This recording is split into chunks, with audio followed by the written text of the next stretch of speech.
everyone. Welcome back to Ghostwood, the Twin Peaks podcast. I'm one of your co-hosts, Charles Skaggs, back in Ghostwood Forest once again, or more like, the basement of solitude, and ready to talk some Twin Peaks, of course, because, hey, it's a Twin Peaks podcast with my wonderful co-host, one of the coolest people on the planet we call Earth, Xan Sprouse. Wow, my goodness. So much to live up to. Yeah, Hey, Charles. Hey, how's it going? Great. How are you? I'm doing all right. It's Yeah. cold here. It is cold. Not as cold as it has been. No, it's a cold place. Yeah, it's been, we had our furnaces on the fritz Oh, no. over the weekend when it was super cold When it was and like windy. 20 degrees outside and The wind was howling. It was so much fun. But fortunately, I have all the blankets, so I'm kind of a. Did the cats come to you to survive with your body heat? They kind of just nestled in like little blanket nests. Oh, okay. They just got into that. Yeah, I'm kind of a sucker for throw blankets. Yeah. So anytime I'm at Costco or Aldi or Walgreens or something, it's like blankies. Because anytime I buy a blanket, it becomes a cat blanket. So I just got to keep buying more. Do you cycle through them? While you wash some while the cats are using others and so on. And well, they have different rooms. Oh, there's okay. living room blankets, there's Pez room blankets, there's studio blankets, and that kind of thing. Got it. So, blankets are us. Yeah. Got it. So yeah, they're just kind of all over the house. Like this room has the Return of the Jedi comforter and the Tinkerbell Snuggie. Nice. So yeah, works out well. All right. So here at episode 67, everybody, we're going to talk part 1 of our From Z to A review, which of course, reviewing the big 21 disc box set Twin Peaks From Z to A. And that, of course, came out just like on December 10th, 2019. We kind of talked about that, Xan was fortunate enough. She got that for Christmas. Yours truly didn't. But I made my own Christmas, damn it, and got my own. So there. So we can talk about it. Let me just reiterate. Xan bought it and told her husband to wrap it and give it to her for Christmas. Okay. Got it. Xan said, I want this. This needs to happen. This is my Christmas present. You will wrap this for me to give to me at the Christmas. I noticed it had a decent deal. I had rewards because I have an Amazon Visa card that I use for pretty much everything. Right. So I used points and I said, okay, this is going to come in the mail. Just take the box and then wrap it and give it to me later. Yeah. See, for me, I just blew through one of my $25 Amazon gift cards. And nice. Yep. So obviously just made a mere dent because this thing is a bit pricey. This thing is huge. And, the sad thing is I just keep hoping it's going to be outdated someday because we're going to get a season 4. Well, here's hoping that this maybe some of this revenue from this set maybe that'd be nice. Reallocated for, say, filming purposes. Yeah. Production costs. Exactly. Yeah. Exactly. So, we're going to talk about that. First thing, though, just really quickly, I want to mention there's a new David Lynch short out, you guys. Some of you probably are already all over this. But Netflix, on the date of David Lynch's 74th birthday. Happy birthday, David Lynch. Happy birthday, David Lynch.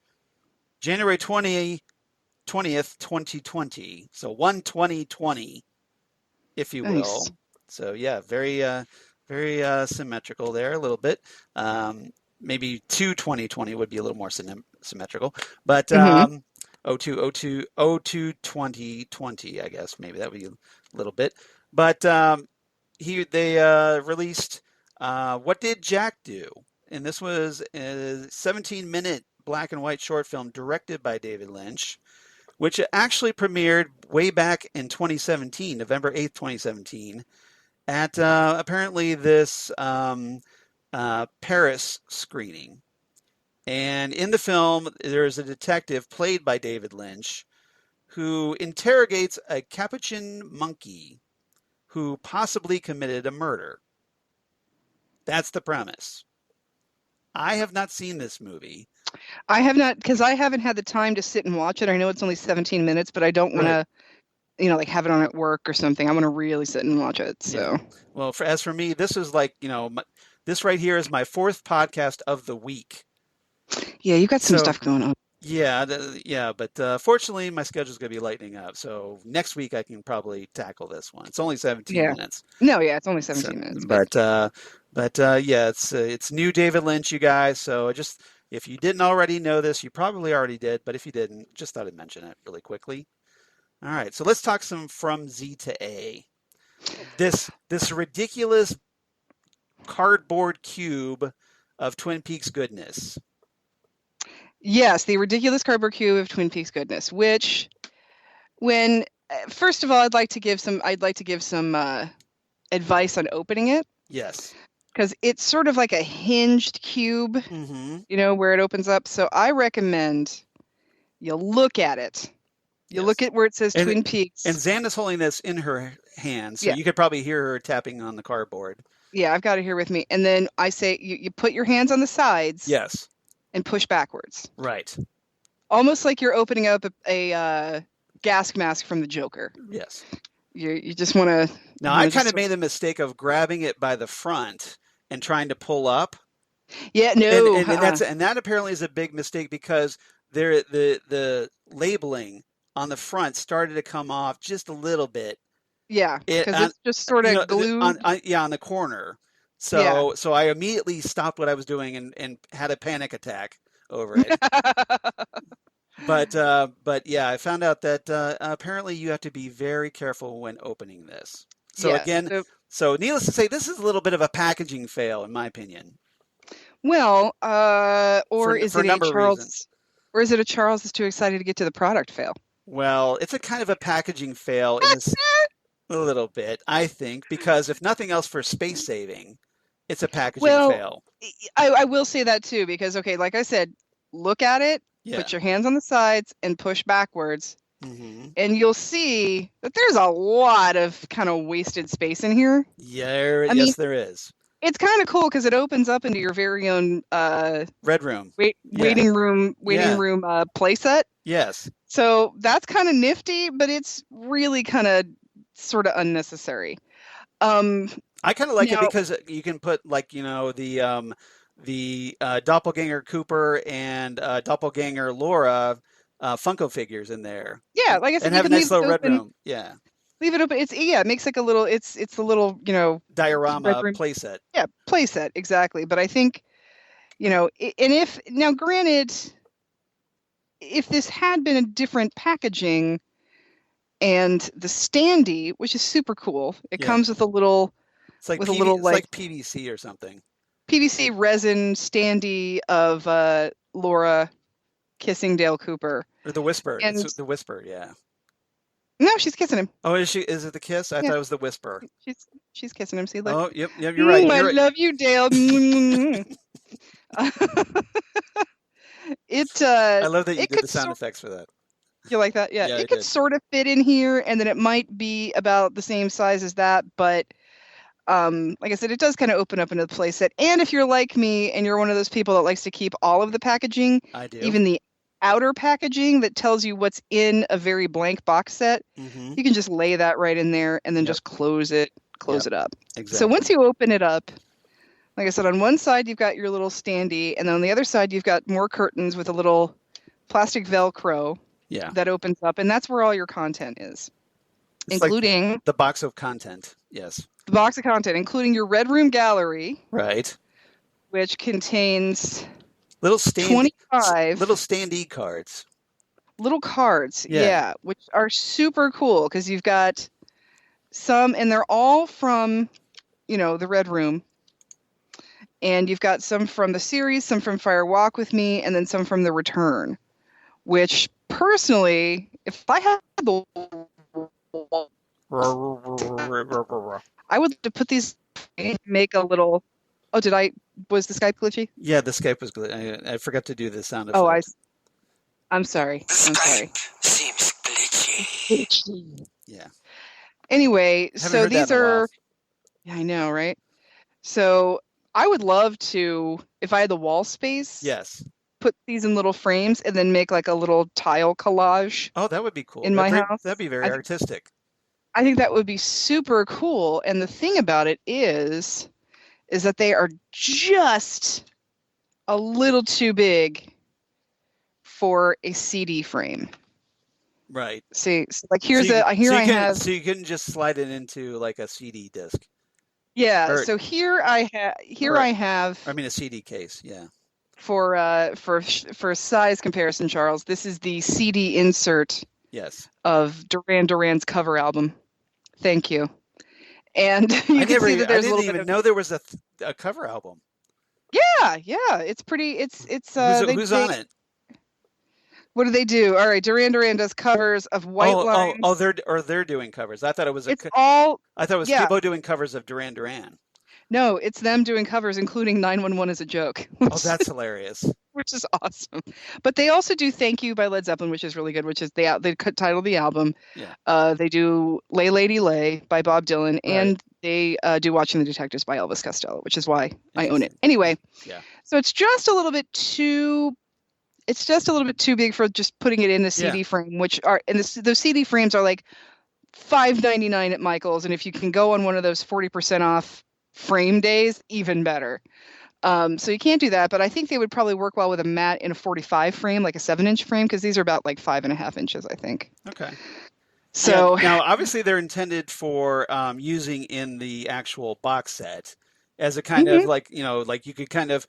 Well, it's Monday, so I'll use this scene as the backdrop for the Red Room inside the box set, and then Tuesday I'll put in a different one or whatever, and so you can kind of change it up a little bit if you wanted to.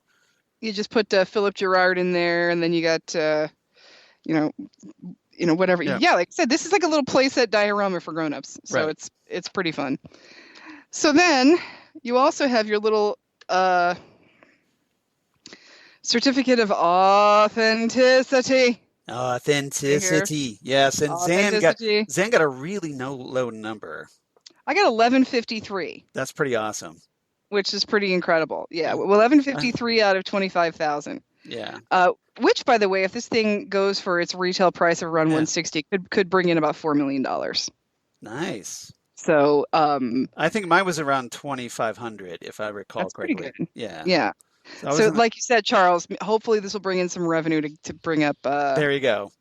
To get both David Lynch and Showtime back on the. Exactly. Too bad eating is a set of steak knives with that, but. Well, I didn't call in the first half hour. Yeah. So it's my own fault. And now I'm kind of thinking of the Weird Al Yankovic Ron Popeil song. Help me. Yes, that one. Mr. Popeil. That's it. So what else do we have in that box of goodness? So in this box of goodness, we have a little. So that's your Red Room gallery, and then you start having the discs. So then you have this one disc that's just in a little cardboard sleeve. Right. On one side of it is a saw from the sawmill, and then the other side is Senorita Dido. And we now know she's Dido. Not Dido. I always call her Dido, so apologies if I screw it up because I'm so used to saying Dido. Well, I would have called her Dido too, thinking, like the singer. For me, it was the singer. Yeah, exactly.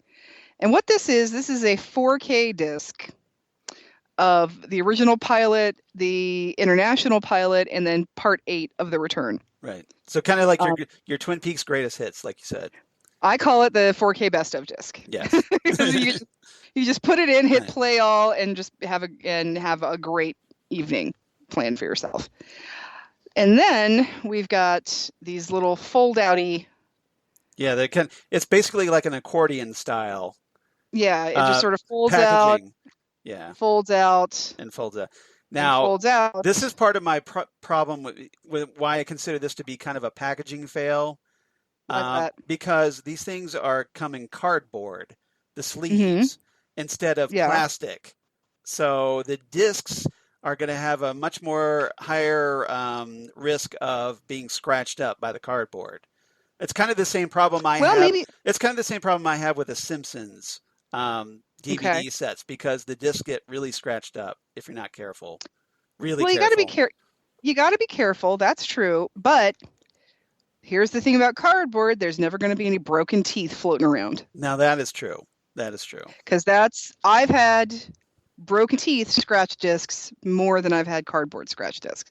But then again, I am patient with my discs and I pull them out very gently and I try to keep my fingers off of them, stuff like that. Yeah. So I avoid fingerprints as well. Yeah, I like to I've got avoid my technique fingerprints. down where I can just keep it in the palm of my hand and without getting my little greasy fingerprints all over it. I can't tell you how many times when I was working for Barnes & Noble, people would come in with, this disc was broken when they would try to take it out. And what had happened is they tried to pull on the plastic without pushing the center. Oh. And that just, pushing the center helps release it out. So, you can't just be all, it's not a videotape, people. You can't just throw it around. Don't be so grabby. So each of these fold-out things contains 10 discs, okay? Right. And the first one is the original series plus Fire Walk with Me. And we're gonna do this box set, Charles, just like they do. We're gonna do it from Z to A. So we're going to talk about this first set next time because we're probably going to break this episode up because this is a ton of stuff.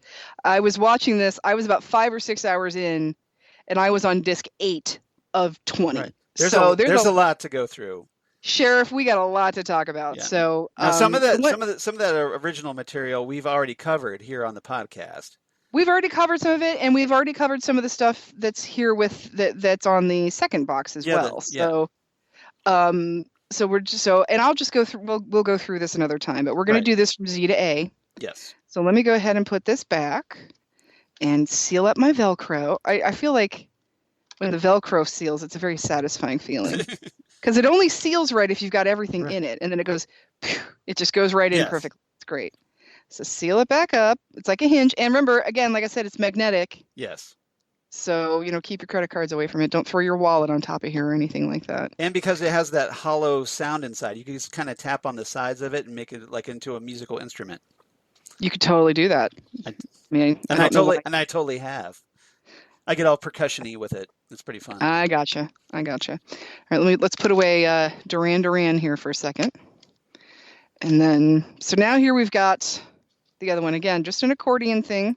And you got to open it all the way because it starts out, you got to open it all the way and then it's 1, 2, 3, 4, 5. Yes. And then 7, 8, 9, 10, fold it back up.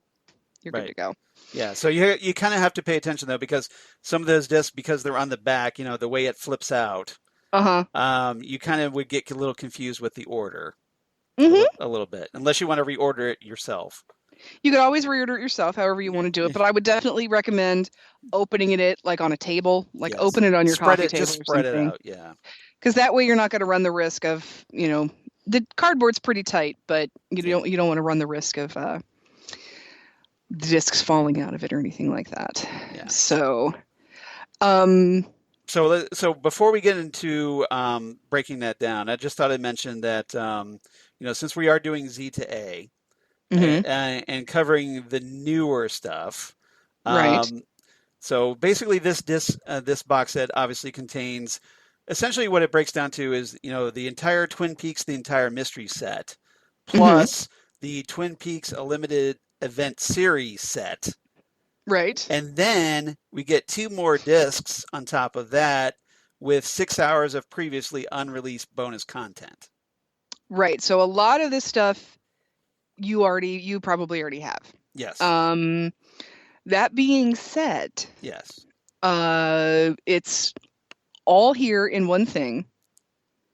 It's not all here. Now there is we were talking about this earlier, and there is some stuff that is still not in this box set. Right. Looking at you, Saturday Night Live sketch. The Saturday Night Live sketch, yes, which is the reason I'm keeping the gold box. Is for the Saturday Night Live sketch because, God forbid I go to the Saturday Night Live app and watch it. Right. Have to have it myself. Even though it's all convenient and everything. And it's all convenient, yeah. I did not see the Log Lady intros, but they might just be part of the episodes. So I will double check that and report back next week. I think they are, especially if it's just recycling the Twin Peaks, the entire mystery set. I would, because those were on there then as kind of options as you go episode by episode. Yeah, they're like you watch it without the Log Lady intros or with. Right. So I think they're there. I just didn't notice them. Yeah. I did not see some of the intros, the Dale Cooper intros, which were on the original air dates, especially after there had been a hiatus. There was there were some recaps by Dale Cooper. Didn't see those, but then again, I could have missed them with the audio or something like that. Yeah. And like I said, the Saturday Night Live thing. That's what kind of sticks out. Right. So if you didn't buy the Blu-ray or something like that, I still think, this might be, for packaging and everything, I think this might still be worth your while. And most definitely, I think some of this newer content is for sure worth it, because there's a lot of new content in this that is just really, really wonderful. And like I said, the older content is still, I haven't gone through a lot of it in the older stuff in a long time. I know we haven't talked about all of it because there's so much of it there. Right. And so it's, it's fun to have, but definitely, is this something that you want to rebuy again? And the answer is yeah, of course you do.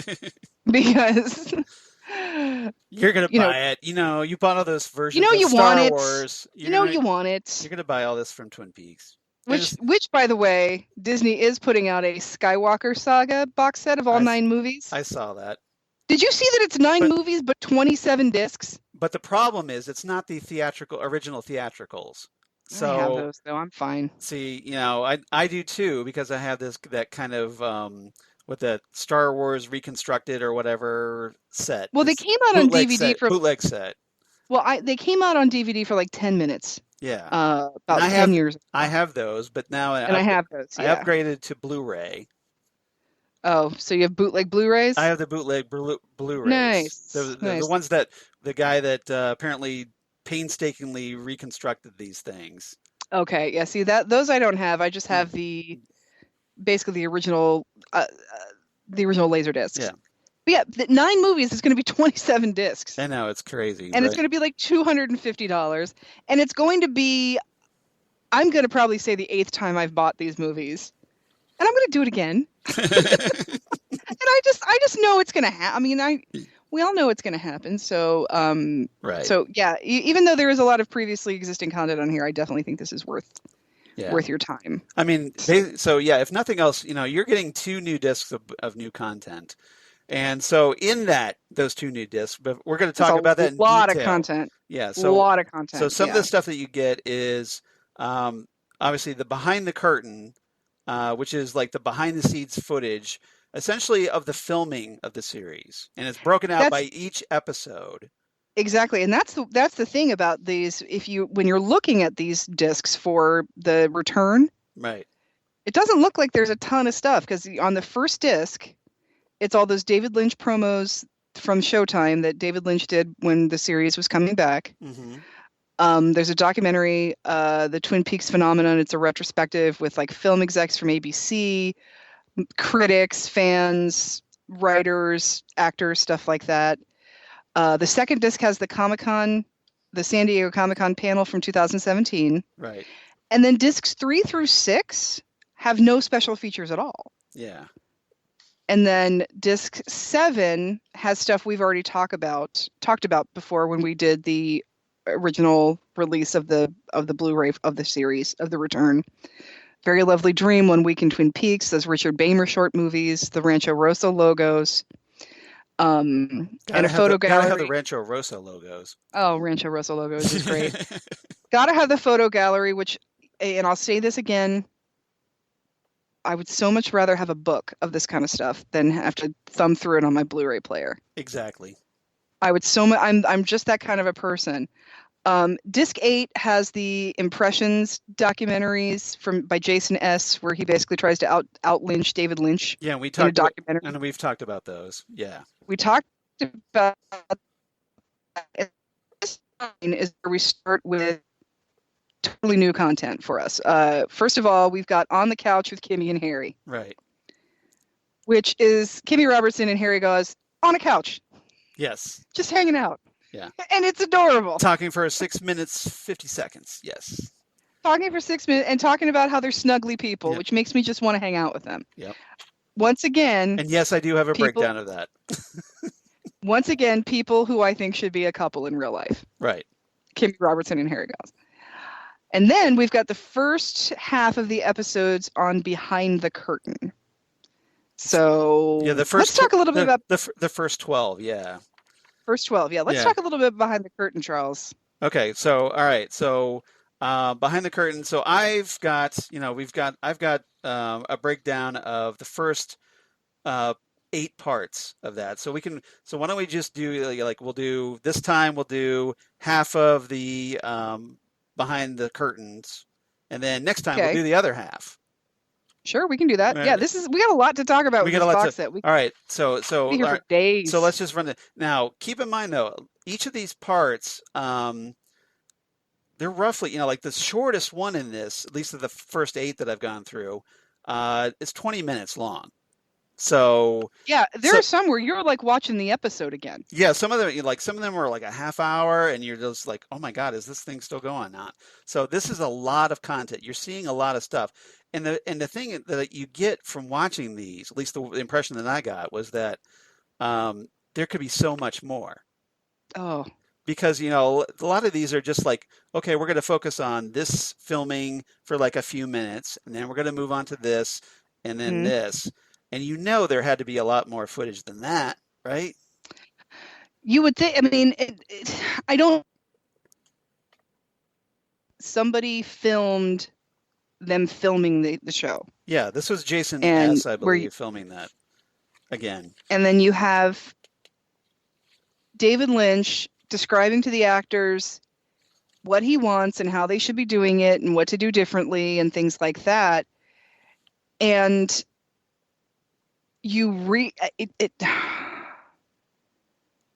As much as I would love to buy David Lynch's masterclass online, I feel like I did it. I feel like I did. I feel like I did something. Yeah, you really feel like you are a fly. You are a fly on the wall watching a David Lynch project. Now, Lynch was pretty infamous at first for not showing his process of filming. Right. And here, it's pretty much laid out. I mean, we get to see him without really breaking it down into detail. Like one of the things I noticed is that we get to see him. His attention to detail, like he really intentionally gets hands-on, especially with a lot of the makeup, how it looks. He's very obsessed with getting a specific look, and if he's not seeing it, he'll do it himself to get what he wants. Right. He's very, very hands-on. He's right there with the actors, and he's talking. There are some, for example, in the first episode, when Doppelganger Cooper goes into the trailer to see Otis and Bueller and ask for Ray and Daria. Right. He's just, okay, you go, you look at Otis, you look at Beulah, you walk over here, you do it a little, I mean, like. Nope, you kind of froze up there a little bit. Okay. And he's telling them exactly what to do, where to walk, and sometimes what to say. Yeah. Or do it slower, do it faster, and take your time. Or he's telling the staff how to arrange the furniture. Like he didn't like how that, like in Beulah's house, he didn't like how it was laid out. So he's like, okay, I want this couch over here. I want this chair over here. Mm-hmm. And we're going to do it that way. So he's got it. He has this vision in his head and he knows what he wants. But at the same time, he's extremely generous to the process of the actors. Because the actors they're still able to come up with their own ideas. They're still able to ask questions. He's not, infamously, George Lucas I believe it was Harrison Ford that said that he doesn't feel like George Lucas has a lot of respect for the craft of acting. George Lucas writes something and he wants actors to just do it. Yes. And he's, the infamous thing of George Lucas is just say the line. Yeah. Just say the line. And Which is probably why the prequels didn't turn out as well in Star Wars than the. I actually watched a documentary on that, a really crappy Reels documentary on it, and they had some interesting theories on that we can discuss in another time. But that's another that's a whole another podcast. rabbit hole we don't need to go into. No, anyway, yeah. So I think he has a lot of respect for the process of acting and a lot of respect for actors. And he's very encouraging. He's very generous with them. I mean, if there is a meltdown, if he did have some sort of Stanley Kubrick meltdown, it wasn't filmed. No, exactly. I think Lynch is more concerned. Like, okay, I want it to look the way I want it to look. You go ahead and worry about your acting. Let me help you. Yeah. If you get stuck, what I want. Yeah, if you get stuck, I will guide you. But I'm more concerned with getting the look I want. Yeah. One of the things that you'll find, and we'll talk about this more next time when we talk about the content in the first set of 10 discs. Yeah. But one of the things that you hear over and over and over again from the actors is that everybody just loves David Lynch. And you can see why after watching these, because like I said, he is so encouraging. Great job. That's great. Fantastic. We got it. Wonderful. And he's right there with you. Now, there are some scenes which I thought were interesting. When he goes on set to film episode 8. Yes. That's the first time he meets Joy Nash. Yes. And he comes up, he's like, "Hi, I'm David. Hi, I'm Joy." And they kind of and you can meet tell each other that, for the first time. Yeah. Yeah. And you can tell that she's kind of like, "Holy crap, thank you for," she's saying, "Oh, thank you," thanking him for, doing this and having her as a part of it. But that's the first time he meets her. And so you can really tell the amount of trust that he puts into the people he's around, because the amount of trust he puts in Joanna Ray. Yeah. To bring in the people that need to be there. And he kind of did that with Nafessa Williams, who played Jade as well. Yes. She kind of met him for the first time. We got to see that. Right. And you'll hear from interviews with people who played sort of recurring characters that their audition was just hanging out and talking with David Lynch. And I think David Lynch sort of gets a feel for a person and how they act and how their tones are and how they react to him and kind of who they are at their core. And I think he's sort of measuring, okay, is this person going to look the way I want them to look, sound the way I want them to sound, come across the way I want them to come across?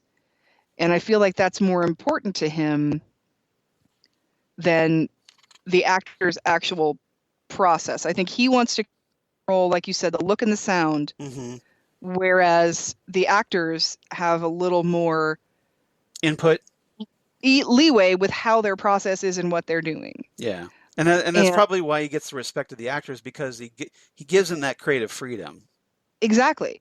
And I think he's so, by him being so hands-on and being right there, the actors come into his world with him. I think he tries to bring them into his world so then they understand what he's going for. So their process becomes in tandem with his process.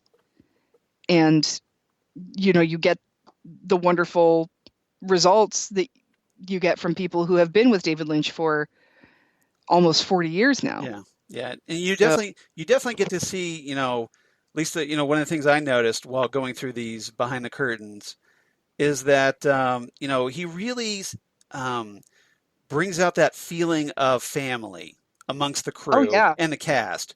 I was noticing that, every time it's a character or, one of the actors, it's their final scene. Or, gather round. You got it. He does what he calls a gather round. And, the whole crew gets into it. And then it's kind of like, this big crew meeting, impromptu crew meeting to essentially wrap. And I noticed that he, wrap the character. And Lynch, doesn't typically refer to the actor by name. He refers to the actor by the character's name. Like he said, like he doesn't say like, we're going to rap on, Joy Nash. He's like, we're going to rap on Senorita Dido. Senorita Dito is a rap. Exactly. And so it's just like, creates this. He sees them as the character, I think. And he sort of creates this pomp and circumstance for them, and really lets everybody know that even though they are only, and yeah, I was thinking, my God, can you imagine how sad that would be? Yeah. Like, this is my last moment on Twin Peaks. Like, I would be losing my mind. So I would never want it to end. I don't think I don't think I'd ever want to end being in that world, but which is obviously because I've been talking about this TV show for 30 years. So I never want it to end. But so even if somebody, like, even if it's somebody minor, like the like Beulah and Otis, or the attendant that at the storage locker where Mr. C drops off his car. Yeah, Jack, that character Jack, that very throwaway character. He's he makes a big deal of like, okay, we're rapping on the great Jack, he says. Yeah, or I can't even think of names. The kid that watches the box and the girl that brings him the coffee. Oh, you mean the kid that watches Crack Mom's kid? No. The kid in the first episode, the one who has the job in New York, watching the glass box. Oh, I know what you're talking about. And he's got the girlfriend that comes in with a coffee, and they're having sex, and then the glass box. Sam and Tracy. Sam and Tracy, yeah. The ones who get eaten by the arm. Yeah. And by the experiment, yeah. Yeah, and so and I remember them being in the promos. I remember the two of them being in the promos because they didn't show you anything in the promos past. You thought they were going to be major characters, yeah. Or the first episode, and you're like, oh wow, who are these people going to be? Nope. They're in it for one episode, and their point is to tell you that something has come back. Right. That's the point of them, not their story. It's the point, their exposition, basically. Yeah. But he's still, they're a rap. Like, it's like, yay, they did it. And he's very ceremonial. You did a good job. Yeah, you did a good job. Yeah, there's a lot of pomp and circumstance to it, and I think that's wonderful thing. I think that's wonderfully sweet. And it kind of builds this camaraderie amongst the cast and crew, I think. And I think it helps. That's probably why a lot of people are loyal to him. I think so, and I think that you have this sense of where, as a director, David Lynch is not. I want people to do what I want them to do. Right. I want to bring people into my world and have them understand what I'm going for. Yeah. And do it with me. Yeah. Is how it feels to me. And so I really fell in love with David Lynch watching this. Yeah. I just really loved watching his process. And this is one of those things, I'm not done with these because I felt like I wanted to, savor them. I want to watch them, Well, that's the great thing about it is that, you don't have to be in a rush. You can enjoy it at your leisure. Yeah, you can enjoy it at your leisure because you have the box set. Or you can watch it again if you want. It's not leaving Netflix or something. Yeah, exactly. You don't have to worry about it. You don't have to worry about it being curated. Yeah, exactly. Which is a word I've grown to hate. Curated. It means it's like, I'm going to take it away after a while. That's what it means to me exactly. now. And I always joke about that. Yeah. Like, no, something is leaving now. Somebody will be on Facebook. Yeah. Some show is leaving Netflix, and I'll just post a picture of myself like this with like my DVD. Like, yeah, this is why some of us have physical media. Exactly. It's like, all you millennials and Gen Zs with your intangible media that could be easily removed by corporate entities. Have fun with that. Give me a hard time for actually owning a Blu-ray player, but I can watch this whenever I want to. Right. I don't have to search for it. I don't have to get a cease and desist from Showtime.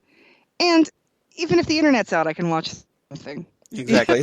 Well, I don't want to have to be... like, I have nothing against digital media because I use it all the time on my iPad and whatnot. No, I got nothing against it. But if something I want to preserve and I want to be able to look at it whenever I want, no matter what, That's just why I have my physical Exactly. media. Exactly. Now, one of my favorite. Well, we were talking about the gather rounds. One of my favorite gather rounds. I have to talk about this. Was in part 3. It was so absurd when David Lynch wrapped the vomit, Dougie's vomit, in the. He said, "That's a wrap on the vomit," and the crowd or the crew was applauding, like, "Yes, yes, the vomit." Well, this is the thing about David Lynch. That was hilarious. That was it that described David Lynch as the Midwestern person he'd ever met. Who was that? Do you remember who that was? No, I don't. I don't. I mean, the quote kind of sounds familiar, but I couldn't tell you for the life of me who said that. Part of me wants to say it's Miguel. I'm not sure. If you guys remember who said that, I would love to know. Yeah. But one thing that people talk about with David Lynch is that he's an extremely nice guy. Yeah. Which frankly, the Midwest is kind of known for that. We're pretty nice people. Generally. Generally speaking, we're pretty nice people. Everybody has a-holes, but everywhere has a-holes. Where But we generally are a little nicer than, say, New York City. Or we're like the Midwest is American, especially Boston. Just saying. The Midwest is American Canadians, basically. Right. I think is the best way I can describe us in the Midwest. So, and everybody, for whatever reason, and I've seen this in any creative person whose creative output is a little left of center. Mm-hmm. People tend to think they are as weird in their everyday lives as their creations are, and it's just not the case. It's we've talked about people, he's not that type of person. He's able to separate himself from his work. Yeah, and he has an imagination. He's just a dude. I mean, he's just a guy. People ask Chris all the time, is Alan Moore really weird? Yeah. It's like, no, Alan Moore's just a guy he's just like a dad with a big, he's just a guy. Right. Oh, we kind of lost you there a little bit. You're freezing up? Okay. What is going on? I don't know. Like I said, he lives Skype. He creates out Skype. He creates out there, but he doesn't live an out there life. And I think David Lynch is exactly the same. He might take out their photos, he might make out their paintings, and might make out their television series and movies, but he's still a person that lives in this world and interacts with other humans. I mean, he's a very nice, normal guy. Right. And I think anybody who thinks that David Lynch is just a nut job needs to watch these, because David Lynch is just a very hardworking, encouraging director. Yeah. I mean, I think the worst thing you could say about David Lynch, when watching these, behind the curtains and whatnot, sometimes he gets a little handsy with some of his actresses. Like, I think he gets handsy with everybody. I mean, he might get a little. I think but he doesn't get handsy in a. Because especially with Cheryl Lee, he's putting his hands on her shoulders. He kisses her twice on both cheeks, and he's a little bit. But they don't seem to have a problem with it. But it doesn't feel like in a threatening. It doesn't feel like in a Harvey Weinstein kind of a way. No, it feels more like kind of a grandpa way. Almost, like kind of a grandpa way. And I think that it would be hard not to react to Cheryl Lee that way. Right. Because she looks so much like Laura Palmer. I know. He probably has a hard time separating it. Yeah. You just my parents were introduced to each other by. You just want to touch her and say, "Are you real?" Friend of mine. Yeah, by a friend of my dad's who my dad met in kindergarten. Yeah. And whenever he sees me, he comes up to me and he puts on my cheek. He's like, "Oh, that's my baby." Yeah. And that's funny. That's what it feels like. I would want to talk to Laura Palmer, like, "Oh, let me protect you from everything." Like you just want to hug Laura Palmer. And when you meet somebody who almost exactly like Laura Palmer, you probably just want to do that. So, but yeah, he's definitely hands on the shoulders, and like if he wants you to be somewhere, he will. Yeah, guide you there. Yes. He will guide you. He won't push you. He won't like shove you around, but he will guide you. No, he's not a dick about it. So, he's just by any means. No. And I am definitely a proponent of the concept that a woman's body is not their pleasure. Right. But it really doesn't feel like that's what he's doing. No. I think you would have heard something. I think you would have heard something by now if that was the case. I don't think that he's doing this for any sort of jollies. I think he's just. It's just who he is. And if he is Midwestern, he's probably very touchy-feely. We're huggers here in the Midwest. Right. So, that's how we roll. Especially Xan. She is definitely a hugger. I'm a hugger. Yeah. So, if you meet me, just bring it in. Yep. But yeah, so this is really I how it showed me David Lynch's process. I really felt like while I was watching this, I'm thinking like, should I be doing something? Because I felt like I was there. Like, I felt like I should probably run and get that prop for him. Like I let some sort of David Lynch PA or something. And it also, like I said, it really showed everybody this is just a normal guy. David Lynch is not some weirdo, and he's talking about the story like it's nothing. I mean, like it's an everyday story, because that's what it is. It is a story. Yeah. He knows it's a story. He knows it's not real. So he'll say, okay, so now we need the woodsman, and we can probably get some more blood in here. He's just sort of talking about it. Just right. He's not like, wow, aren't I blowing your mind right now? No, this is the story he wrote. This is what he's doing. This is how it is. It's a story. Deal with it. It's imaginative. Just roll with it. That's what they're. Yeah. Just go with it. Yeah, just go with it. Yeah. But yeah, it's just it's very fascinating to me. And just his passion, even at the he's older now, but his passion is still there. He knows what I was noticing, like there's the one scene, in I want to say what was it? Part 6, where he's coaching Ike the Spike on how to stab Lorraine. And he's kind of going he wants her to really stab her hard. And the actor playing Ike doesn't quite get that, and he has a little trouble. Lynch wants Ike to bring his hand back. I keep calling him Ike because I know it's not his name; it's the character's name.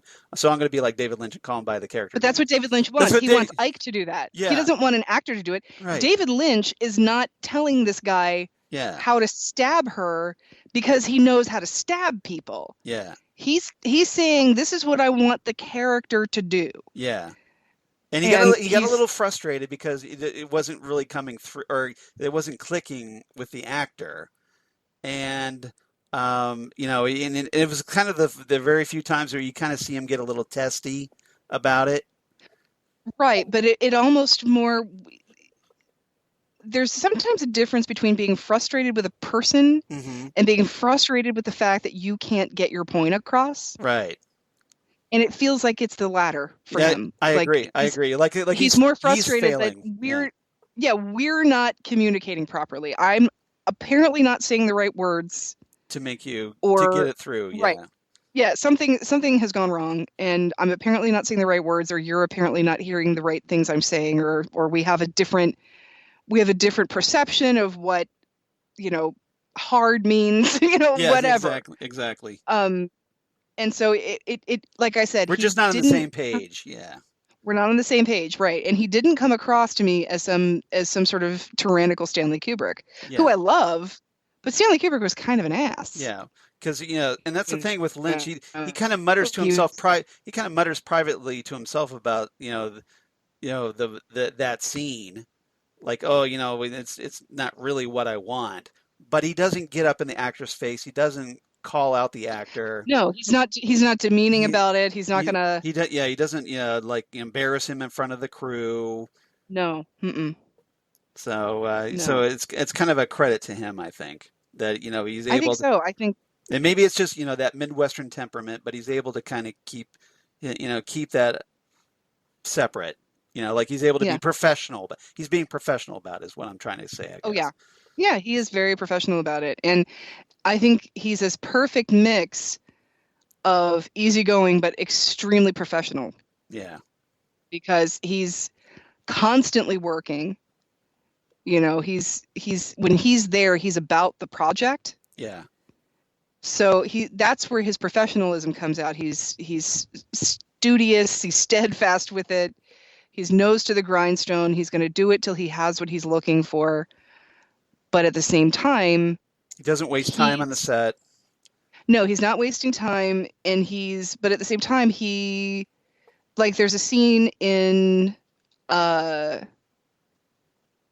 I believe it's episode 8 where it's where Ray is peeing. Yeah. He's like, take your time. Take your time. So, he's not going to rush the process. Right. He's going to stick with the process, but he's not going to rush it. Right. He's going to let it flow naturally, I think. Yeah, he's going to let it flow naturally. He's going to be kind of easygoing about it. He's not going to stress about it. I don't think David Lynch rushes into anything. Yeah. Based on what we've seen here. I don't think so. On a personal note, one of the things about these part episode breakdowns, they give you the dates of each, of the filming. I think that's so cool. It tells you what day the episode was filmed. Exactly. And so, like, essentially what this does is, at least the first part, it seems to go, like, from September 26, 2015.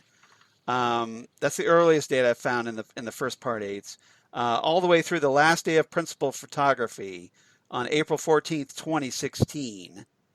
And we got to see, like, things like the last shot was the casino ceiling camera. That was the last shot of principal photography for, the return. Very, like, underwhelming scene, but that was it. Yeah. Or that's something that had to be done because you're trying to tell a story. So you wanted to show, that ceiling camera thing. But, that's this big moment. And then they have, like, a wrap for, principal photography. So they do that on top of wrapping black suited Dougie and Candy, Anthony Pitborswark, and Jackie the floor attendant and all that. One of the dates I thought was humorous, though, to me personally, because in part 8, on my wedding anniversary. Mm-hmm. So this would be like my 19th wedding anniversary because this is 2016. Okay. This was on that day. They filmed the woodsman entering the radio station and killing the employees and doing the "This is the water, this is the well" speech. So I thought, so that was pretty cool. It's like, okay, that happened on my anniversary. That's pretty awesome. Well, so now you know what that means, Charles. Yes. I think that means that to celebrate my anniversary like that.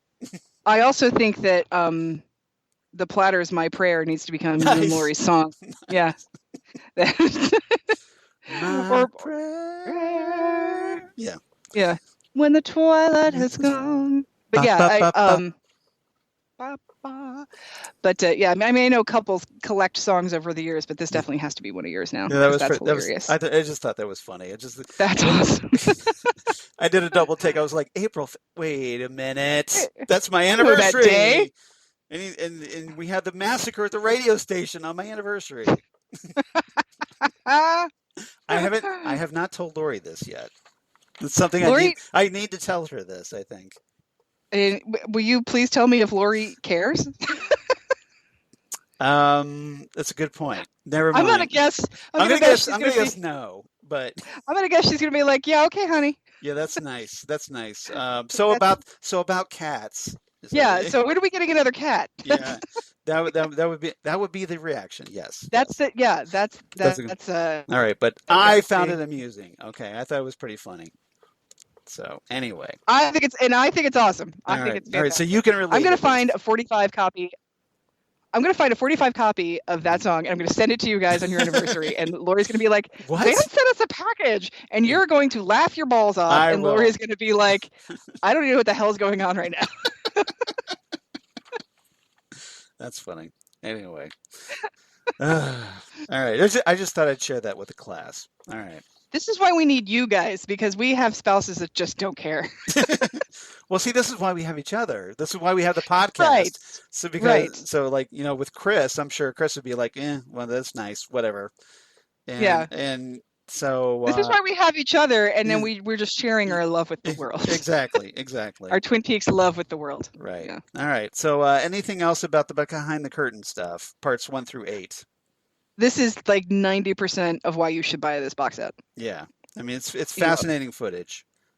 It's totally worth it. It's really, really, really cool. One thing I do have one thing I want to add. There was a great moment in part 7 where they're doing the whole, like, Dougie squeezing Ike's hand off, to get with the gun when he tries to kill Dougie / Cooper.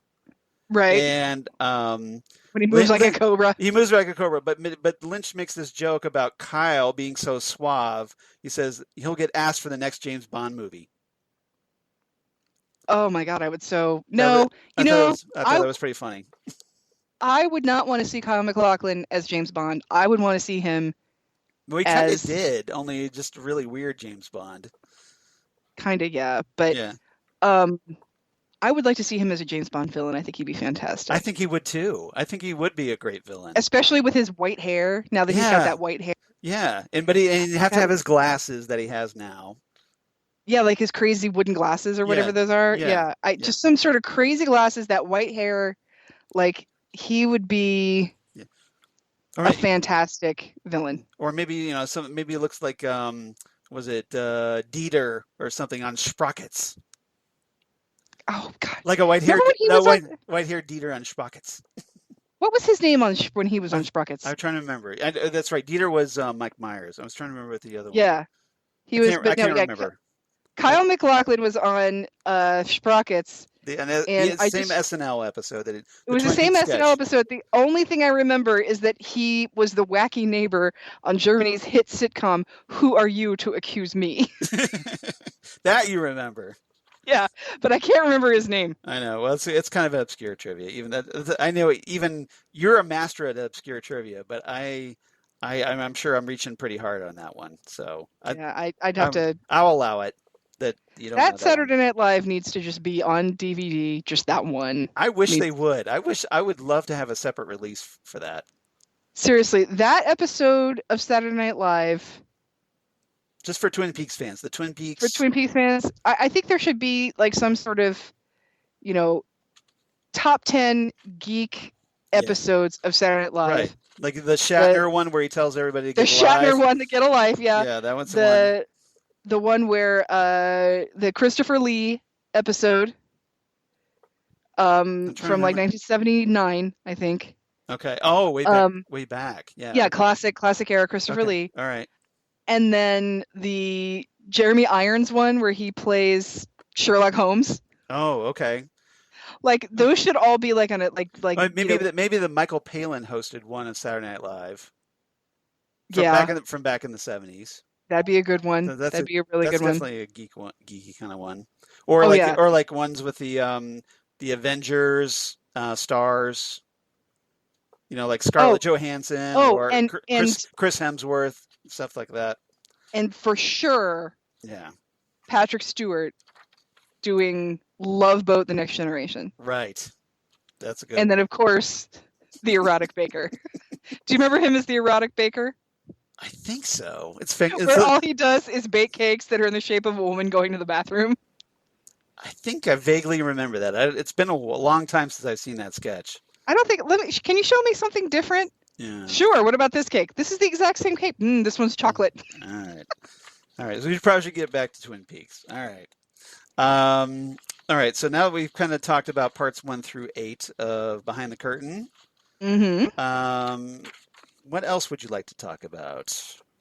Since we're on kind of disc 9, do you want to talk about On the Couch with Kimmy and Harry? Let's talk about On the Couch with Kimmy and Harry. Okay. Which is where I want to spend the rest of my life. Yeah. So this segment, it's 6 minutes 48 seconds for those of you keeping track at home. Brand new interview with Harry Goes and Kimmy Robertson, of course, showing clips from the filming of Andy and Lucy, and we get a little bit of tidbits. Some of them, I'm sure, if you've seen them in person, like Xan has, you may already be familiar with, or if you've seen them at Twin Peaks events or what have you. Kimmy tells the story that in 1976 she moved to Seattle for 3 months. Her sister was living there temporarily. She took her to the mill, the town, the Great Northern. Took her to all the places, like all the hotels and stuff like that. Just took her around, and then 12 years later, she's like, "Holy crap, here I am." Yeah. 1989, she returns, and then her sister wanted to show her like what she refers to as the Indian stuff. Mm-hmm. At the Great Northern and feel the energy. So apparently her sister's a bit of a hippie, and at least a new ager. Kimmy apparently didn't understand anything going on out there energy-wise. She just didn't have the same feeling. Yeah. She said she's got some energy going on occasionally, but this didn't gel with her that much. But and I thought Harry was adorable, saying that he's just calling her Lucy, not to not give something away, but because she's just like Cher. She's just transcended to one name, which I thought was adorable. That was good. And he talked about David Lynch's process with telling him about the character. And he's like, I didn't really know anything other than he has a son now. Yeah. So I just started to think about Lucy and Andy and how things would be if they had a son. And that's how he got into being the character again. Yeah. And I thought it was interesting. I thought that was... Yeah, that is interesting. I thought, he... apparently he kept pestering Kimmy over the 30 years about Twin Peaks coming back. Mm-hmm. He said it kept popping into his head, and then finally Lynch calls him up and asks him what he's doing, and that apparently led to the return. Apparently that was how he came back, I guess, or decided to come back. But it said it made like perfect sense to him. So I think he sees it as more. Harry's approach is more zen about it. Like, it's like it was destined to happen. Of course it was going to happen. Yeah. We had to have more Twin Peaks. Kimmy apparently never knew what she was doing in anything they did. Yeah. And I think she's referring to the return here, because she says she would get it like a page or two at the most and then would memorize it. And then she'd get to the set, and then Lynch tells her that, well, I want we're doing this today. We're doing something else today. Yeah. And I think that's interesting, because when you were talking, Charles, about how principal photography wrapped in 2016, and we didn't get this show until the end of 2017. Well, September of 2017. Yeah, somewhere in there. The fact that there was principal photography, a story, scripts, everything out there, and nobody knew. Nothing got leaked. Nothing got leaked, which I think is very, very impressive. Yeah. And I think that's part of it, is that nobody... Did you hear that story recently where somebody leaked a copy or leaked something about The Rise of Skywalker? No. John Boyega had a party, and somebody went through... is that the one where he left a script on the bus or something? No, he had a party, and somebody went through his house and found a script and took pictures. Oh, okay. But in this situation, there wasn't a script. People would get pages of what they did, but nobody got scripts of the entire story. So it was like this puzzle everybody had to piece together. Right, which is how they did it. They did it with the original series too. Charlotte Stewart, and again, I can talk about this more next time. But Charlotte Stewart tells a story about being at Dana Ashbrook's house and watching the episodes, and they were just getting their pages. That was it. I mean, nobody knew who killed Laura Palmer, until they filmed it, and they filmed a couple of different options, so nobody really knew. Right. But so they're over at Dana Ashbrook's house. It's Charlotte Stewart, and I forget who else were over at Dana Ashbrook's house watching the show, and they see Kyle MacLachlan get shot. They all thought they lost their jobs. They thought, oh God, we're out of a job now. They had no idea that was going to happen. Right. So, and that apparently worked, because when we had a reveal of who killed back in 1990, it was nobody knew that was going to happen. Yeah. So apparently that worked, and that's a good way to do it in this day and age of the internet, where people have call sheets. That's about it. Only David Lynch has the script. People have what they need. You're not going to have some PA who needs money, so they're not going to auction something off or sell it to TMZ or something like that. Right. Or maybe because this is an older established storyline. And granted, Twin Peaks is getting new fans all the time, but I don't know about you, Charles, but I don't like spoilers. Like, I don't like necessarily knowing before I go into something. Like, right. I want to be surprised. And yeah. I was one of those people that, as when I was younger, like in my 20s, I kind of wanted to know everything. But as I've gotten Mhm. older, I got more patient. I kind of want to, like, I enjoy the surprise more. And maybe it's just because of having everything spoiled Yeah. so easily on the internet. Right. And I noticed when I was watching the Kyle MacLachlan and Cheryl Lee interviews, which we'll talk more about next time. Kyle talks about that a little bit. He says, "Yeah, apparently this was an intentional on Lynch's part to keep the secret, to keep everything, from leaking out. Right. It was deliberate on his part." And I think that was probably also part of the pacing of the show. Yeah. That, when I look back on the show, the only major, like, oh my God, reveals Mm-hmm. were when I would see a character again. Like, oh my God, it's Shelley, or oh my Yeah. God, oh look, is that Gersten, or oh, it's Yeah. Heidi, or something. That kind of a thing was the biggest reveal. And then you would start, because I think a lot of the connections you had to sort of percolate. You're like, wait a minute, that's all right. Okay, so the only major reveal I think that made me like yell at the TV Yeah. was when they go to Laura Palmer's house and somebody named Tremond lives there. Oh yeah. Yeah. And that, I see what you're saying. and I yelled out, "What?" like Yeah. really loud. And so I think when you really go back and think about this was a slow burn, and I think that helped also, that you didn't have these, dun dun dun type of moments. Yeah. But I may have told you this story before, Charles, but one year I was probably, I don't remember if it was like 6th or 7th grade, something. I was a kid. I found all my Christmas presents. Mm-hmm. Like, in years before, I'd found like maybe a couple, but this year I found all of them. Right. Okay. Christmas morning was such a letdown. Because you knew everything. Because I knew everything. I'm like, oh yeah, this thing. And then I opened all my presents. I'm like, I found everything. Like, there were no surprises. And I never went looking for a present again. Ever. And even to this day, like, if my husband buys me something for Christmas or my birthday, I know where he keeps it. Yeah. Like, I know where it's hidden. I just except for the From Z to A set where you said, "Hey, buy me that for Christmas." Right. There are some things you just need to make happen, Charles. Okay. Some things you need to just make sure they happen. That's the exception to the rule. Right. But if it's, but like I know where everything is. Yeah. And I just don't go looking, because it's a real letdown, and spoilers are definitely a real letdown. So, and I don't know if that's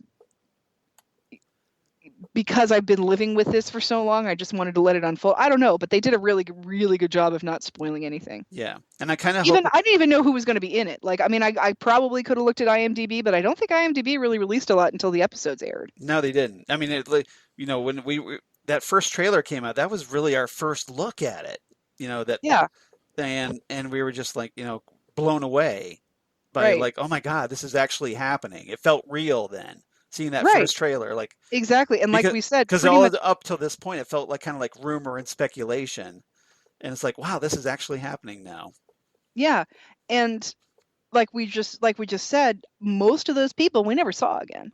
Yeah, it was like we thought they would be important, and they were just throwaway characters. I mean, we did see people like Carl Rod. I think we saw in one of the trailers. Mm-hmm. Yeah, we did. But we were like, oh wow, who's Norma, that? Who's that? I think oh my we God, saw Norma. Yeah. I think we saw Norma. Yeah. And we saw some people, but we didn't know who we were going to see. We didn't know what was going to happen. And then we saw these new people, and the trailers were just telling us, this is not just going to pick up where we left off. There's more going on. Right. And but they didn't go that, and that everything I had seen was just from episode 1. I'm like, okay, they are not letting anything out of the bag here. No, and that was a good thing. Great. And that's kind of one of the things I'm hoping is happening again. It is happening. It is happening again. Yeah, I got to do that now. Okay, where's it here? It is happening again. So we got I'm kind of hoping that that's the case for like a Twin Peaks season 4. that it's, because we've seen, pictures here and there. We kind of like hoping Mhm. that he's able to keep it under wraps again. I mean, I know Kyle MacLachlan grew up in Yakima, Washington, but Yeah. why was he in Snoqualmie recently? Right. We talked about that And last time, and I'm like, why why? why does he have black hair right now? I don't know. Yeah. That was the thing, like I said, with that picture of him and Laura Dern from the Golden Globes, and he Now it has could black hair. now it could be for a completely different role. We don't know, but I don't know, but still. it's a lot of dots you'd want to connect really Yeah. really badly, I think. Mhm. And Yeah. there was a couple of interesting things, and I'm gonna leave this as a tease for next time, that Kyle kind of hints a little bit in the Kyle MacLachlan Cheryl Lee interview. Yeah, he's filled with secrets. Yeah, so I'm just gonna tease that for right now. Yeah. Now, if 'cause you've already that's- watched it, you know what I'm talking about. So Mhm. that's not really it's not much of a spoiler, but But yeah, that, I mean, that's like what is that, an hour and a half interview? it's with an the two hour of and a them? half interview. So yeah, there's Yeah. a lot to unpack there. We got a lot to talk about, Sheriff. Sheriff, we got a lot to talk about. Yeah. Yeah. So we'll probably have to save that one for next time. So anything else you want to cover before we kind of break for a part two? Because I know we're kind of running on a bit. I know we talked about, we got some questions, so I don't know if we want to bring those up. Let's talk about the questions. All right. Let's Okay. do that. What we'll do next time is we'll really do a deep dive into that interview, and then we'll talk about, because that's it's a very good interview. There's a lot of good stuff in that one. And then we'll talk about what's on the other discs. Yeah. Give you a break. We'll give you a breakdown. You know what? We could talk about really quickly the Roadhouse performances. Yes, let's talk about the Roadhouse. The Roadhouse music. And that's on disc 10. Mm-hmm. So I know we're kind of jumping around the disc a little bit, but this weekend I think we can talk about pretty quickly, because essentially what these are uncut performances. It's pretty much what you want if you're a music geek. Mm-hmm. They're full which performance, I am. Which you are. So this is kind of like right in your wheelhouse. You should probably. I'm a music and soundtrack geek, so I was really excited that these were here. So I love the fact that I can watch the performances without the closing credits all over them, and no audience footage except for one, and that was with James Hurley. Right. So right. James, which made sense because he's a character in the story, so it kind of worked. So yep. So why don't you talk a little bit about the Roadhouse performances? I'll leave it, or do you want me to go ahead and keep going? No, you go ahead. Keep going. Right. Okay. Yeah. Well, there's not that much. One of the things that it's interesting is that there's some deleted MC intros. That's the thing I thought was super cool. Because we only got to see like a couple times the MC shows up during the return. The Nine Inch Nails the Nine Inch Nails, and then I think it was the Eddie Vedder, if I'm not mistaken, he shows up. The Edward Louis Severson III. Yeah. Yeah. But there's also, and it's stuff that wasn't aired, MC intros for the Cactus Blossoms, Au revoir Simone, Trouble, Hudson Mohawk, and Lissy. And the Lissy one's kind of fun because he really gets into it there. Yeah, and I thought that was really cool to have those, because I remember wondering, like, why is he here sometimes and not other times? Yeah. And it was almost like he was there to introduce bands that either but he's saying something weird about them, or bands you did not expect. Like, for him to say, my favorite band, ZZ Top. Like, you're like, really? It's so random. Yeah.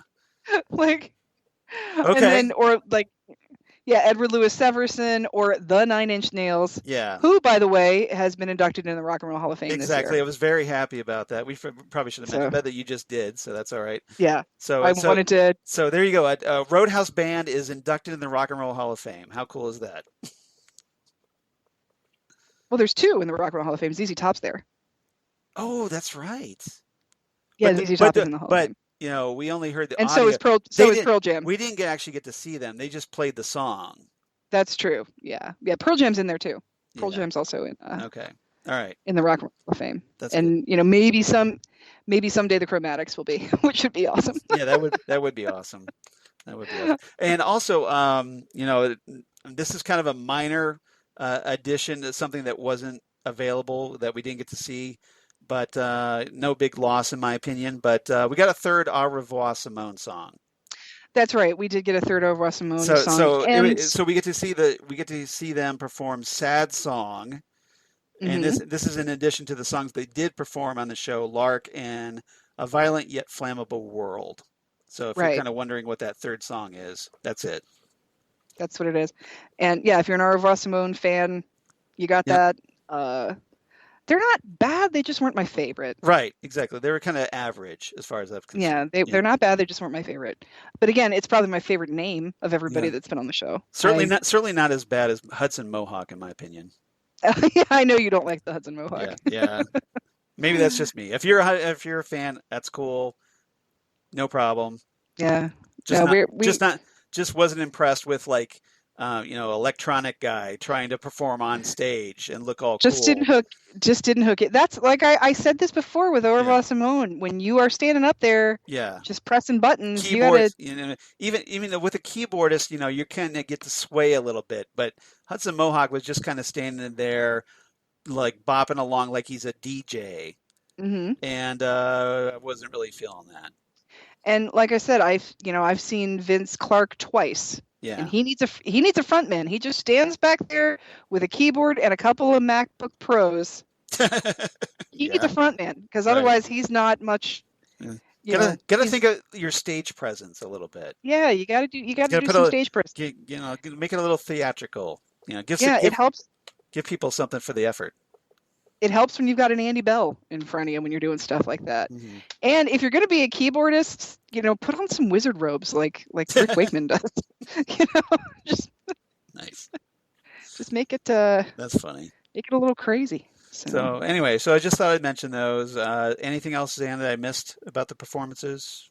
No. I just, like I said, they're just sort of uncut. Okay. But it's cool kind of see that the actual performances. Yeah, without anything like what's her name's Ella with her infected armpit. No infected armpit. None of that garbage, No. One of that one girl that was like freaking out and crawling across the dance floor. Yep. No Richard. None of that kind of stuff. None of that nonsense. Yeah. So. Although James has always been cool. James's girlfriend or whoever that was. His love interest. That made sense because hey, he's a fictional character in the show. So you want good things for James. Exactly. So that was okay with me. Yeah. But anyway, so all right, so that's the Roadhouse performances. Highly recommended, and I was really glad to have those. Me too. Yep. Liked that a lot. All right.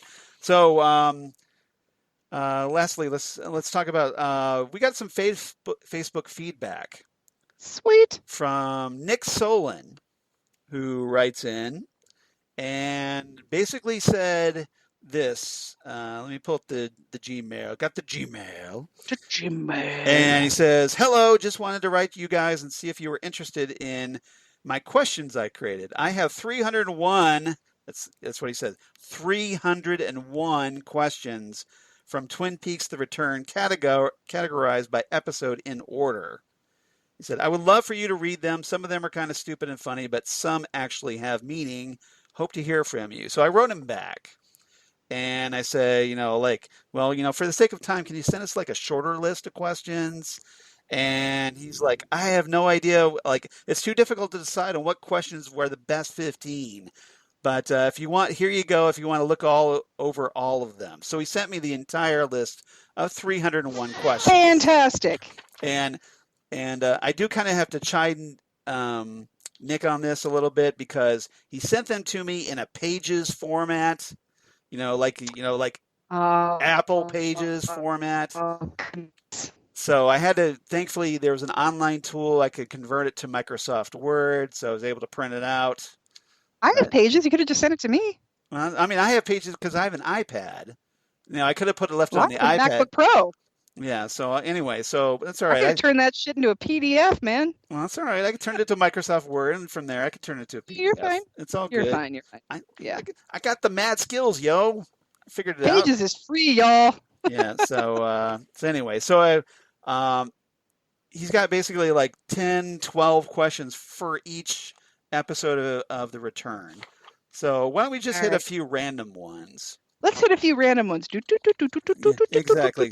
So let's see here. What's a good one? Okay.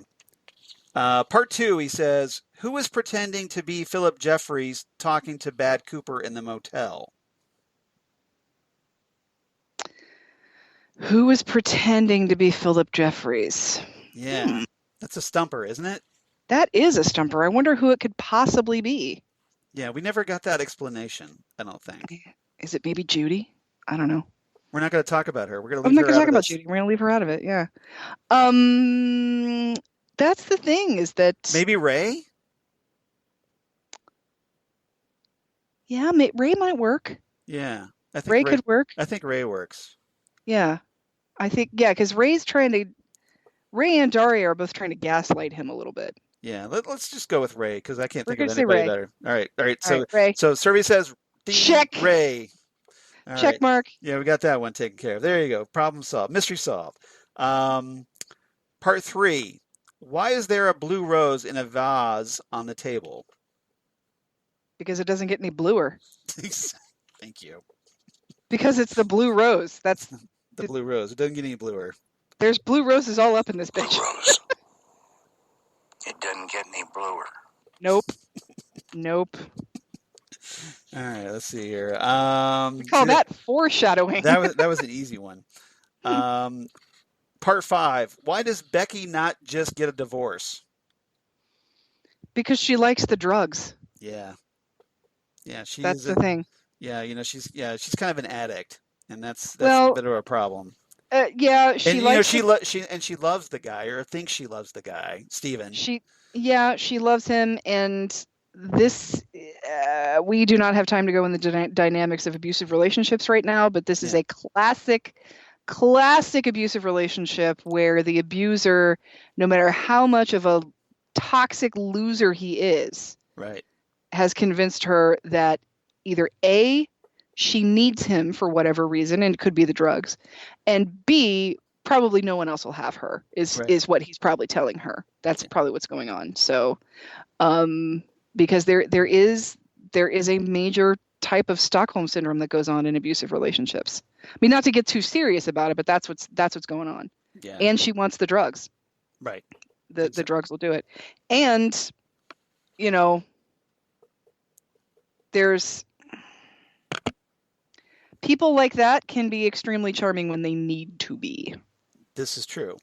So, yeah, classic. It was kind of a like a codependency a little bit. Yeah, classic abusive, toxic relationship. Right. Which I think is why Shelley's enabling a little bit, because she gets that. I think she understands that really well. Yep. All right. Part 6. Is Red a magician?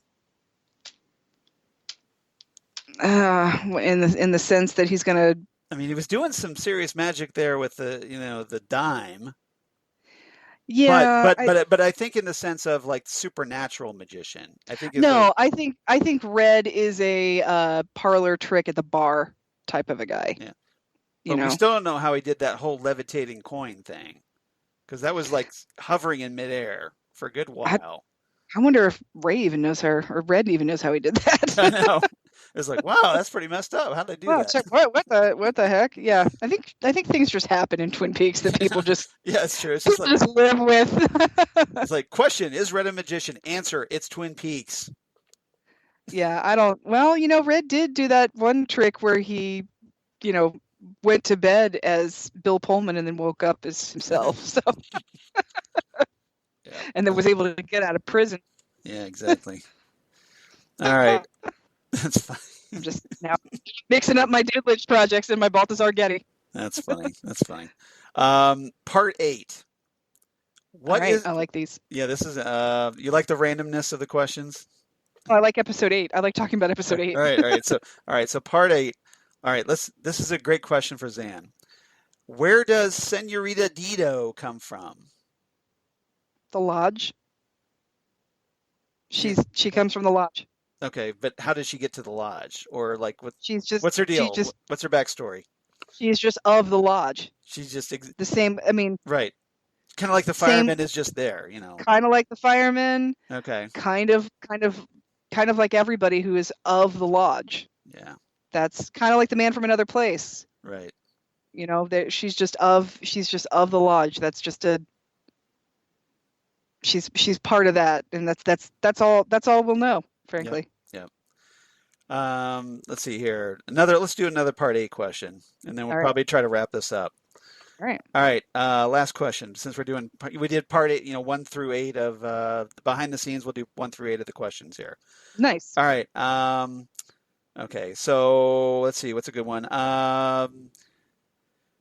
Let's see. Why did the frog moth crawl into the girl's mouth? We talked about this a little bit. We did talk about this. First of all, the girl is Sarah Palmer. Right. And the frog moth. Crawled into her to get her connected to this thing that's going on. To have her Jaudet. To have her connected to Jaudet for when she meets Leland, because it's probably around the same time that Leland's getting possessed by Bob. Yeah. So we're just seeing what happened to Sarah. So I think it seems like the whole thing with the Palmers is that there was this kind of, the battle between the Black and the White Lodges, where the Black Lodge is essentially trying to set up with the frog moth, using Sarah Palmer, and Laura was, essentially a creation of the White Lodge, as we find out in part 8, to kind of fight against that evil.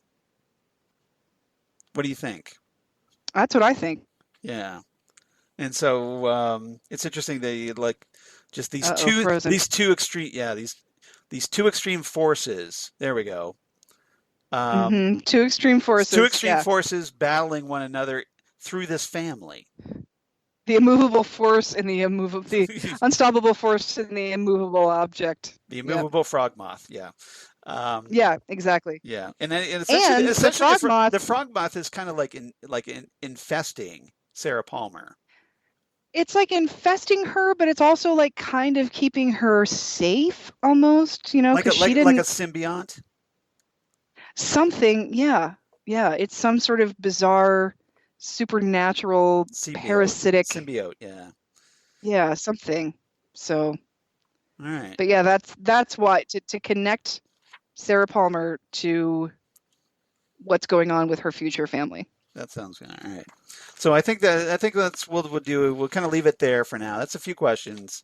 We'll just take a few questions every episode. Yeah, great. Yeah, it sounds good. So Nick, thank you so much for sending. Thank you, Nick. Sending us these 301 questions. You obviously put a little thought into this.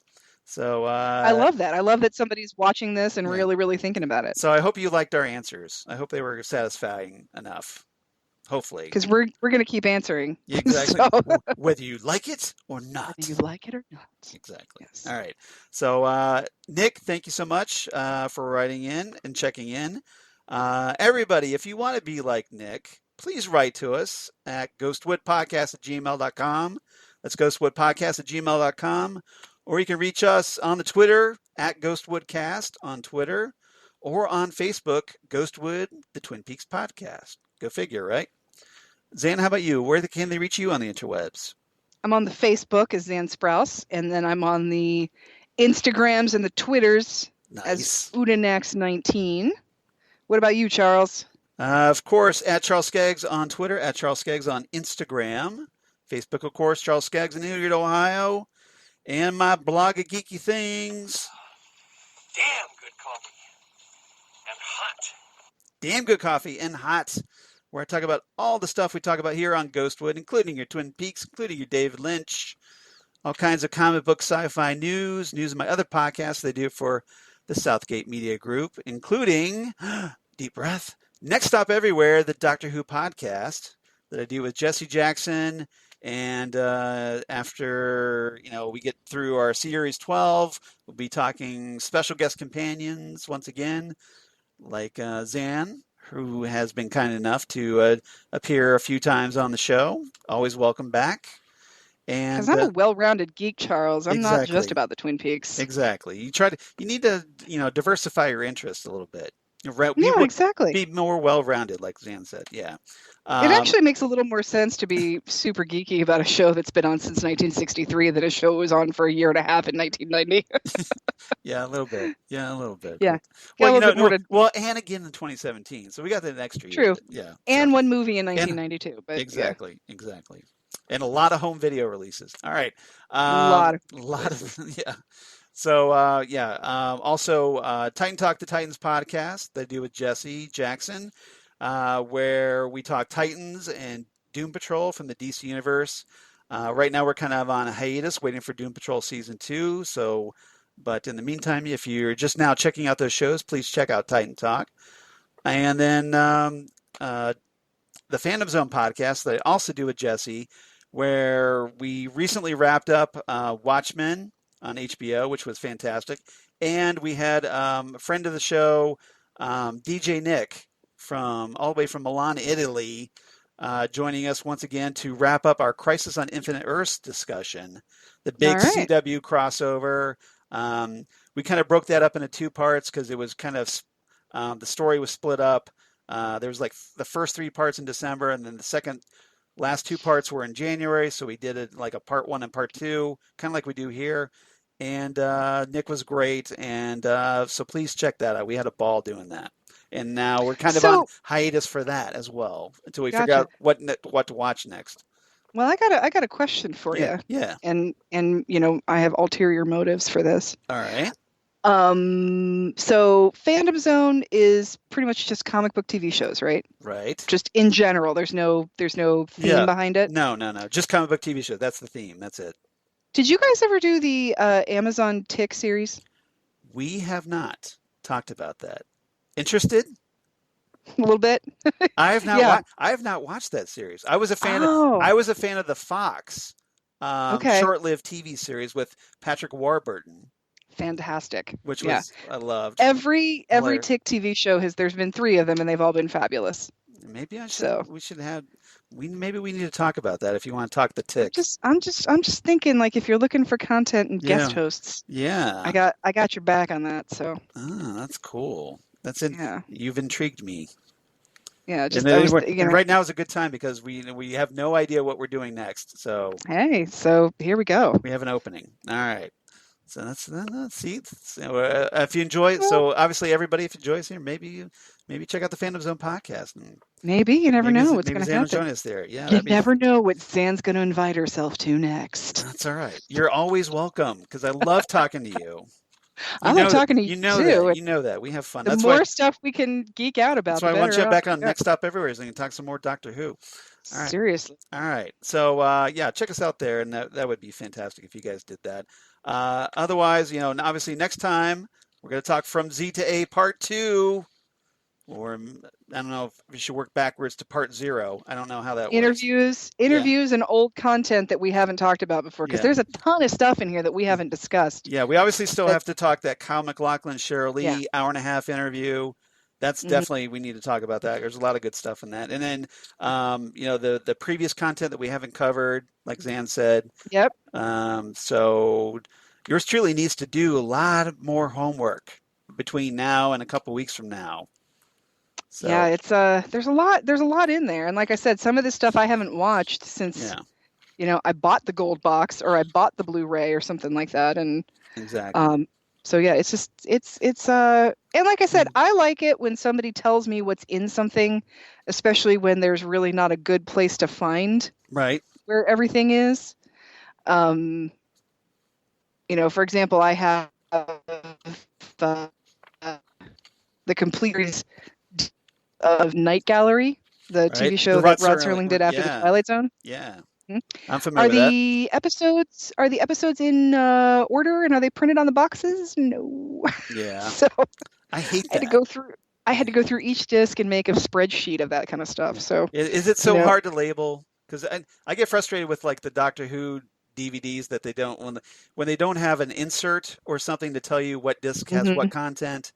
Yeah. It's just like I have to kind of make my own to like, okay, these special features are on this disc and so on. Right, exactly. And even with this, you're like, okay, well, I want to watch the Kyle MacLachlan interview. Which of the 20 discs is it on? Yeah. This is the service I want to provide to everybody. So we spend this much money on a big giant cube. You can give me a PVC figure. You can give me, you know, like little cards to kind of put up against the box. Can't give me a booklet? But you can give me a booklet? No. Where's that? Where is the booklet that tells me? Where's the guide? You know, like a little map to where everything is. Yeah, seriously. Where's the Owl Cave map to where to find everything on this? That's why I want to smack the people that did it. It's like we could cut some of this other stuff out. Give me something useful, like a booklet. This is the physical media bias that we have, Charles. Right. We're kind of snobbish about it.